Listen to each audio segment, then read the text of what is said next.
পৃথিবীতে এমন একটা মেগা সিটি আছে যা বছরের ৩৬০ দিনই থাকে সম্পূর্ণ জনশূন্য।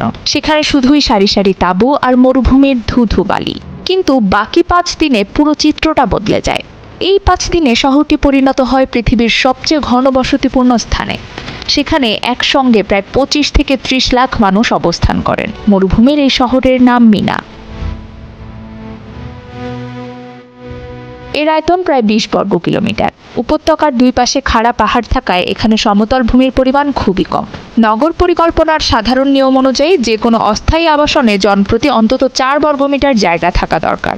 কিন্তু মিনায় জনপ্রতি জায়গা বরাদ্দ মাত্র ১.৫ বর্গমিটার।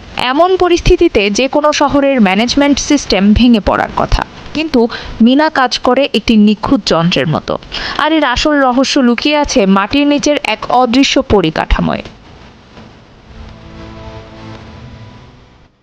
মিনার এই সুশৃঙ্খল তাঁবু শহরের পেছনের ইতিহাসটা বেশ মর্মান্তিক। ১৯৯৭ সালে এখানকার পুরনো সুতির তাঁবুগুলোতে ভয়াবহ আগুন লাগে। শুষ্ক আবহাওয়া আর দমকা হাওয়ায় সেই আগুন দ্রুত ছড়িয়ে পড়ে। এই বিপর্যয়ের পর সৌদি সরকার মিনার পুরো খোলসটাই বদলে ফেলে। সাধারণ কাপড়ের তাঁবু সরিয়ে সেখানে ১ লাখেরও বেশি স্থায়ী তাঁবু বসানো হয়। এগুলো তৈরি ফাইবার গ্লাস দিয়ে, যার ওপর রয়েছে টেফলনের বিশেষ আবরণ। এই উপাদানগুলো অত্যন্ত দীর্ঘস্থায়ী এবং সম্পূর্ণ আগুন প্রতিরোধী। তীব্র তাপেও এই ম্যাটেরিয়াল থেকে কোনো বিষাক্ত গ্যাস বের হয় না। উপরন্তু এই তাঁবুগুলোতে সহজে ধুলোবালি জমে না এবং এগুলো ক্ষতিকর অতিবেগুনি রশ্মি থেকেও সুরক্ষিত। এখানে আরও রয়েছে স্বয়ংক্রিয় হিট সেন্সিটিভ স্প্রিংকলার নেটওয়ার্ক। এই সিস্টেমটি সামান্য তাপ পেলেই নিজে থেকে পানি ছিটিয়ে আগুন নিভিয়ে ফেলতে পারে। মিনার লজিস্টিক পারদর্শিতার সবচেয়ে বড় উদাহরণ হলো এর বর্জ্য ব্যবস্থাপনা। ৩০ লাখ মানুষ প্রতিদিন প্রায় ৬০০ টন ময়লা তৈরি করেন, যা সরাতে প্রতিদিন প্রায় ৬০০টি ট্রাকের প্রয়োজন।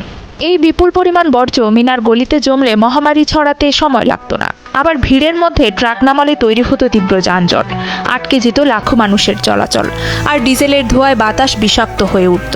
এই চরম লজিস্টিক বিপর্যয় এড়াতে সৌদি সরকার ফিনল্যান্ডের পরিবেশ প্রযুক্তি কোম্পানি মারিমেটিকের সহায়তায় মাটির নিচে এক অদৃশ্য জগৎ তৈরি করেছে। একে বলা হয় automated vacuum waste collection system. মিনার মাটির নিচে বিছানো হয়েছে ২৫ মাইল লম্বা পাইপলাইনের এক জটিল নেটওয়ার্ক, যার সাথে যুক্ত রয়েছে ৪০০টিরও বেশি আধুনিক ও পরিচ্ছন্ন আবর্জনা ফেলার পয়েন্ট।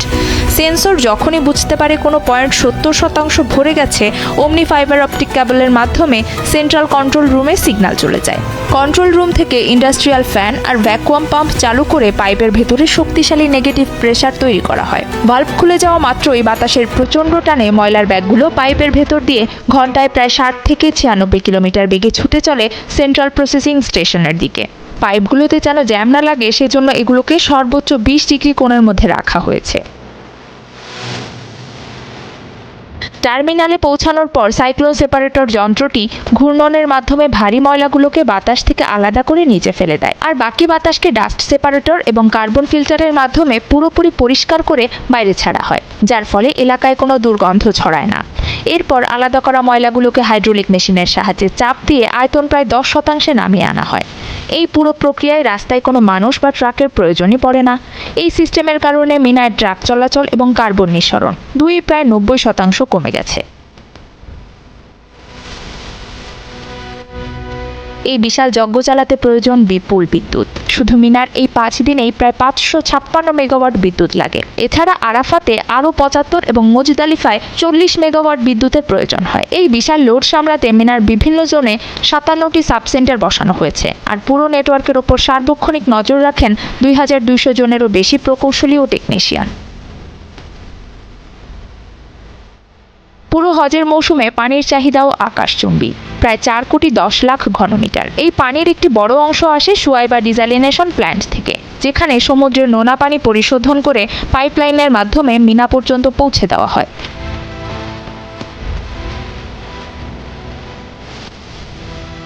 মাটির নিচে 25 মাইলের পাইপলাইন, মাথার উপর অগ্নি নিরোধক তাঁবু, 57টি বিদ্যুৎ সাবসেন্টার আর ডিসালিনেশন প্ল্যান্টের পানি, সব মিলিয়ে তৈরি হয়েছে মিনার এই অদৃশ্য কঙ্কাল। এর ওপর ভর করেই প্রতি বছর সগৌরবে দাঁড়িয়ে থাকে গোটা শহরটি। যে লাখ লাখ মানুষ সেখানে যান তাদের অনেকেই হয়তো জানেন না তাদের পায়ের নিচে কি অবিশ্বাস্য প্রযুক্তি কাজ করে যাচ্ছে। তারা মশগুল থাকেন এক পরম আধ্যাত্মিক যাত্রায়, আর সেই যাত্রাকে নিরাপদ, পরিচ্ছন্ন ও সুশৃঙ্খল রাখার পেছনে কাজ করে যায় আধুনিক বিজ্ঞানের এক নিখুঁত ও বিস্ময়কর প্রয়োগ। কোটি মানুষের বিশ্বাস আর আধুনিক বিজ্ঞান এখানে সত্যি এক বিন্দুতে এসে মিলেছে।